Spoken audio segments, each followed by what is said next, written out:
The concept of primary healthcare has been there since 1978, since Alma-Ata Declaration was accepted or came into being. In today's session, we are going to talk about Alma-Ata Declaration and how it influenced health for all by year 2000 concept, and how the concept has influenced the health provision in the world in the past 40 years. Before 1978, there was a lot of problems in the healthcare system of every country in the world. The healthcare system was crumbling, and healthcare leaders needed to talk about ways through which something can be done to provide good health to the members of each country and to the general public. Therefore, in September 1978, WHO and UNICEF together arranged a conference which was called International Conference on Primary Healthcare. This conference was held in Alma-Ata, which is now called Almaty, and it is a city in Kazakhstan. As a result of this conference, the Declaration of Alma-Ata was developed, which actually is a brief document which explains the need for urgent actions by all governments, all healthcare and developmental workers, and the world community to protect and promote the health of all people of the world. It was the first international declaration which stated the importance of primary care and which outlines governments' roles and responsibilities towards the provision of health to world citizens in each country. So what is primary healthcare? Primary healthcare is a major milestone of the 20th century which has influenced public health since then. Primary healthcare is identified as a key to achieving goal for health for all. And the concept was initially applied to developing countries only, but later was applied to all countries in the world. And the idea was that everybody agreed that by the year 2000, they will be able to provide health to every individual person in any country in the world. So the idea was that the basic healthcare facilities would be available to every person in every country, regardless of where they are living in.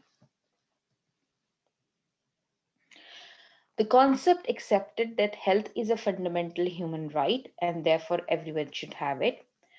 They also agreed that there are inequalities which happen in each country and within different places in the countries as well. So there are inequalities within and between countries. They accepted that without public involvement, provision of primary healthcare or good provision of primary healthcare is not possible. So therefore, public needs to be involved in developing and implementing the concepts of primary healthcare. That the primary healthcare should be affordable and accessible to each and every individual living in any country in the world. It should be an integral part of the country's healthcare system, and primary healthcare should be the first level of contact for everybody living in any country, in any community. Ideally, the vision was to provide health for all, a concept which means that everyone should have access to healthcare facilities by the year 2000. This is 2021. Did we actually achieve that? Perhaps not. However, the concept has shifted the landscape and shifted the focus and how the provision of healthcare is being done throughout the world.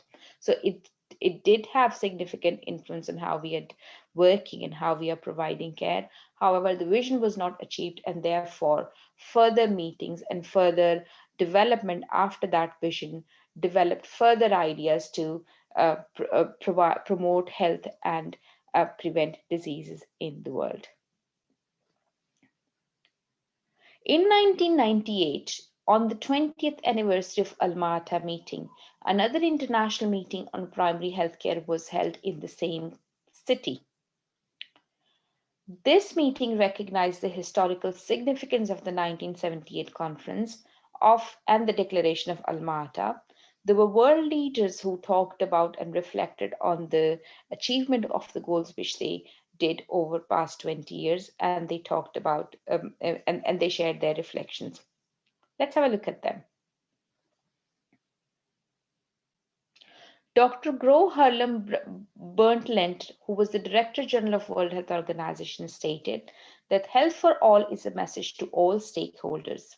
Considering the forces shaping the world with both progress in health and growing inequalities, there's a place for a new universalism in health, with universal access to quality care as the bedrock principle.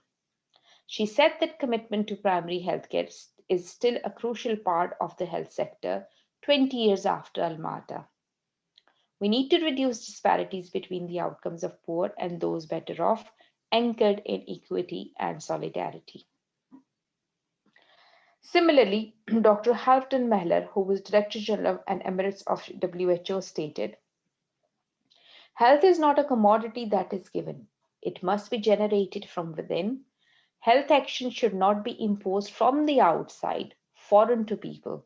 It must be a response of the communities to the problems they perceive, supported by an adequate infrastructure. This is the essence of the filtering inward process of primary healthcare. Dr. Joe Aswell, who was the Regional Director Emeritus of European Office of WHO, stated, the European Health for All policy, which is Health 21, takes the primary healthcare issue more seriously than ever before. Health 21 goes deeper into discussion of how primary healthcare in our pluralistic societies at the end of the 21st century needs to be designed to embrace all the major components of lifestyle, environment, and healthcare issues. Dr. Carl Taylor from Johns Hopkins University stated, new understandings of growing social pressures and rapidly growing impatience of deprived millions around the world make this a critical time to promote community-based primary healthcare and social mobilization, goals which have recently been given special priority by UNICEF. So you can see that all world leaders talked about the importance of primary healthcare. And this was a time when everyone realized that though we have made some progress, we still need to continue to develop the concept of primary healthcare further. Similarly, in October 2018, another global conference of primary healthcare was held in now this time Astana, which is again another city of Kazakhstan, as it's the current capital of Kazakhstan. And the idea of this meeting was to reflect on the progress of primary healthcare after the 40 years of the 1970 Declaration of Alma-Ata, and explore how the world was doing. So this conference was led by World Health Organization, the Ministry of Healthcare of Kazakhstan, and UNICEF. And in this conference, they talked about, again, as I said, about the importance of primary healthcare and and how that can be achieved through universal health coverage and sustainable development goals. So remember, the concept of primary healthcare, which started off in 1978, now has taken a slightly different shape. And now you probably wouldn't hear too much about the primary healthcare as in its true sense, but you hear quite a lot about universal health coverage as well as the sustainable development goals, and how achieving of these two things can be can help improve the health for everybody in the world. This conference ended with a new declaration, which is called the Declaration of Astana. In Declaration of Astana, there were 4 commitments which have been made, and these commitments are to primary healthcare. So, for example, first is making bold political choices for health across all sectors. That governments and healthcare workers will make bold choices and make sure that health is provided to everybody. That sustainable primary healthcare systems will be developed and adapted to each country's local context so that they are effective, that individuals and communities will be empowered, and that stakeholder support to national policies will be aligned. By having commitment to these 4 points, the Declaration of Astana believes that we will be able to achieve the goal of health for all, or universal health coverage provided to every individual human being in this world. Thank you for listening. This was a review or just an introduction of Alma-Ata Declaration.